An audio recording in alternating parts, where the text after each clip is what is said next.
सभी को सबसे पहले राधे राधे। इस गांव में आप सभी मातृशक्ति माताएं बहनों, युवा साथी, बुजुर्गों, प्यारे बच्चों, आप सभी का स्वागत है। श्रीमद् भागवत कथा, जिसने इसके मर्म को जाना, जिसने इसको सही तरीके से जाना, चिंतन किया, मंथन किया, प्रेम और भाव से यहाँ पर चला आया, ये उनका सौभाग्य था। जिनके दिल में भागवत ठाकुर जी थे, राधा जी थे, वो चले आए। कुछ भाइयों को, बहनों को, माताओं को समय नहीं मिला, वो किसी कारणवश आ नहीं सके, क्योंकि समय होता है और सबसे बड़ा समय होता है। तो ये हमारा सौभाग्य है। पिछली बार भी मैं 2 मिनट ज्यादा टाइम नहीं लूंगा, लेकिन आज से 25 साल पहले जब हमारे बीच में सुरेश जी आए थे रासलीला की, हम बहुत छोटे थे, 16-17 साल के थे। जो आनंद आया, जो प्रेम भाव बना, बहुत ही लाजवाब था। और उसके बाद मैं इनको सदा याद करता था, और जब भी वृंदावन का, गोवर्धन का नाम आता, मुझे इनकी याद आती। मैं ठाकुर जी से प्रार्थना करता रहता कि एक बार पंडित जी से मुझे मिला दो। ये वास्तव में बहुत ही सत्य प्रसंग है। वो समय आया 25 साल के बाद। एक दिन ऐसे ही हमारे घर में पंडित जी आए और कहने लगे, भैया मुझे जानते हो? जब मैंने पंडित जी को देखा तो आप यकीन नहीं करोगे, मुझे 5 सेकंड नहीं लगी। मैंने कहा सुरेश जी, और मैं इनके गले लग गया, क्योंकि आपकी नजरों में ये गुरुजी हैं, हमारी नजरों में गुरुजी हैं, बहुत ज्ञानी हैं, व्यास जी हैं, कथावाचक है। आप इसके मर्म को नहीं जानते कि इनके पास अथाह ज्ञान का सागर है, इनके पास ठाकुर जी हैं, हनुमान जी है, राधा रानी जी का आशीर्वाद है। लेकिन मैंने इनको सदा अपने मित्र रूप में जाना है। तो इसलिए आप सभी ने इतने 7-8 दिन इस भागवत को सुना, और मैं तो आपको एक बात कहना चाहता हूँ कि सुनने से कोई फायदा नहीं होने वाला।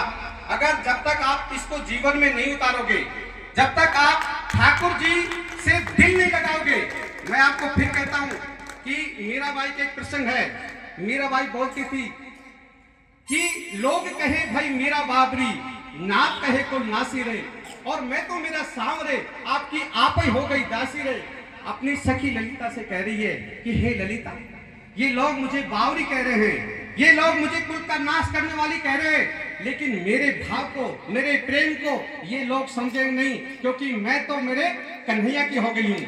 तो एक बात और कही थी मीराबाई ने कि हेरी सखी, मैं तो दर्द न मानी, मेरो दर्द न जाने कोई, घायल की गति घायल जाने जिनकी नींद होए।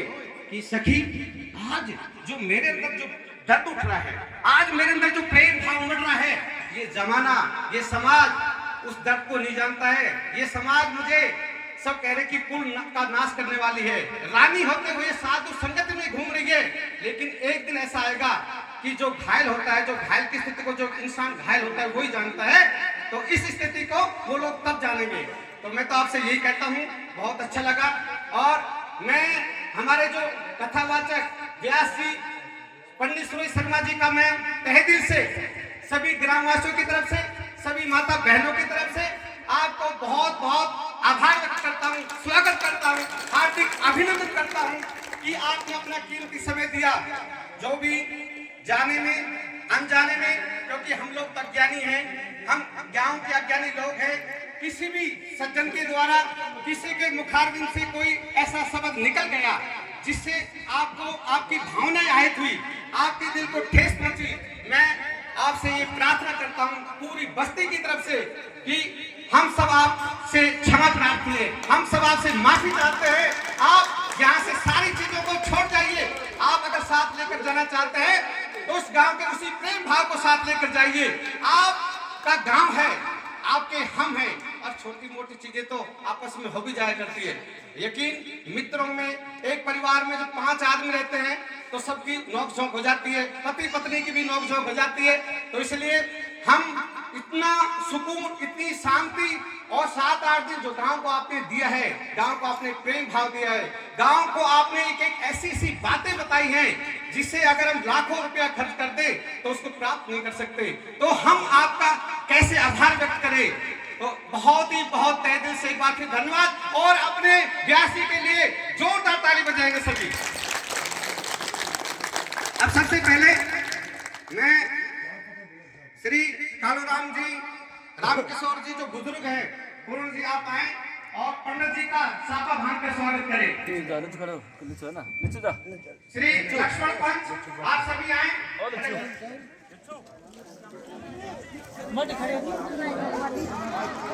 आगे की कथा में हम आपको प्रेम के साथ बुलाएंगे।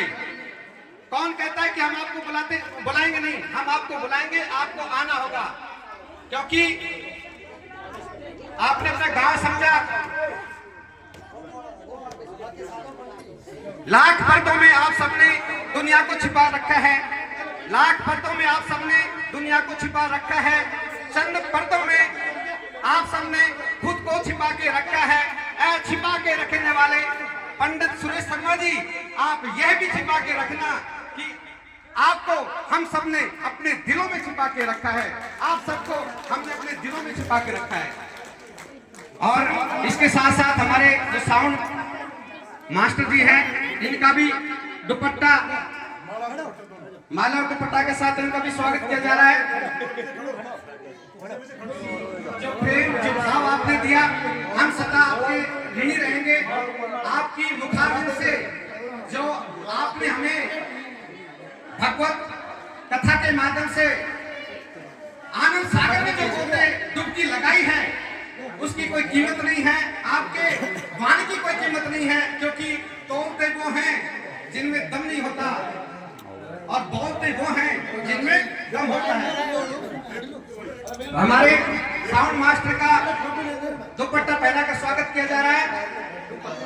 आज इतनी संख्या में हमारी मातृ शक्ति आई है, क्योंकि अब मुझे लगता है कि इस गांव में जो हमारी माताएं बहनें हैं, इन्होंने बिल्कुल भगवान की तरफ मुख कर लिया है, भक्ति मार्ग की ओर अग्रसर हो रही हैं, और ये अच्छा संकेत है, क्योंकि जो काम हमारे पुरुष नहीं कर सके, जो काम हमारे जो पुरुष हैं जो बच्चे खेल रहे हैं वो नहीं कर सके, वो काम माता बहनों ने जो मान सम्मान रखा है पंडित जी का और उस भागवत कथा का, मैं भगवान ठाकुर जी की तरफ से, राधा जी के निवेदन करना चाहता हूँ कि वो आपको सब कुछ दें, आपको प्यार मोहब्बत, आपको सुख शांति दें। और हमारे बीच में सुरेशी की जो शब्द हैं, विचार हैं, इनके भाव हैं, इनका प्रेम सदा रहेगा, क्योंकि आपके भाव, आपके शब्द, आपके विचार हमारे कानों में गूंजते रहेंगे, और ये शब्द ही हमें अपनी जो नाव है, जो सागर में जो नाव है, उस खलिया को पार लगाएंगे।